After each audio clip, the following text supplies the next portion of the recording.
개인 회생을 준비하는 분들 가운데 월급 통장만 제출하면 되는 것 아닌가요? 라고 묻는 경우가 많습니다.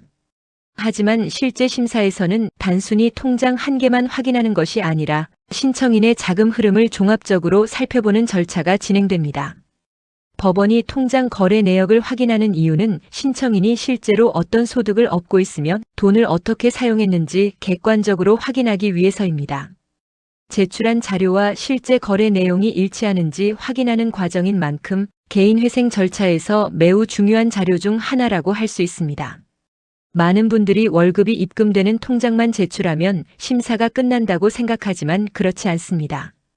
개인 회생에서는 본인 명의로 사용한 여러 금융계좌의 거래 내역을 요구받을 수 있으며 카드 사용 내역이나 금융거래 자료 등을 추가로 제출해야 하는 경우도 있습니다.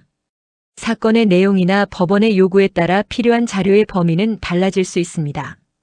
심사 과정에서는 특히 큰 금액이 입출금된 거래를 자세히 확인하는 경우가 많습니다. 일정 금액 이상의 거래가 있었다면 그 돈이 어떤 용도로 사용됐는지 설명을 요구받을 수 있습니다.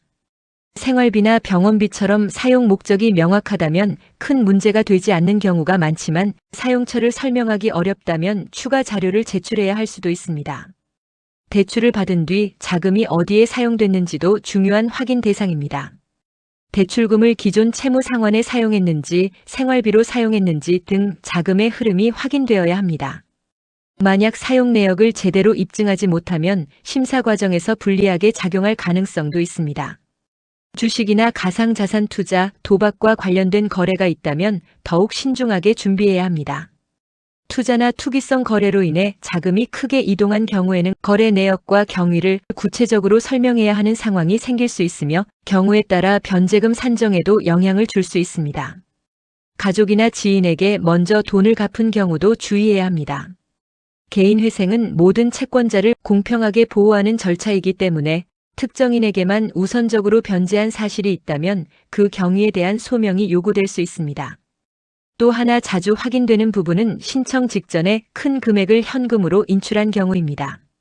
현금 사용 자체가 문제되는 것은 아니지만 어디에 사용했는지 객관적으로 확인할 수 있는 자료가 없다면 심사 과정에서 추가 설명을 요구받을 가능성이 있습니다. 따라서 영수증이나 계좌이체 내역 등 관련 자료를 보관해 두는 것이 좋습니다. 자영업자나 프리랜서는 급여 명세서가 없는 경우가 많아 통장 거래 내역이 더욱 중요하게 활용됩니다. 다만 통장에 입금된 금액이 모두 실제 소득으로 인정되는 것은 아닙니다. 매출과 순이익은 다를 수 있기 때문에 사업 운영에 들어간 비용을 입증할 수 있는 자료를 함께 준비하는 것이 중요합니다. 개인 회생 심사는 단순히 빚이 많다는 이유만으로 진행되는 절차가 아닙니다. 신청인의 실제 소득과 지출, 재산과 자금의 흐름을 종합적으로 검토해 변제 계획을 결정하게 됩니다.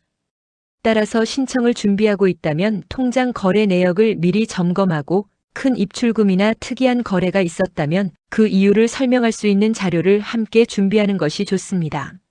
작은 준비 하나가 심사를 더욱 원활하게 진행하는 데 큰 도움이 될 수 있습니다.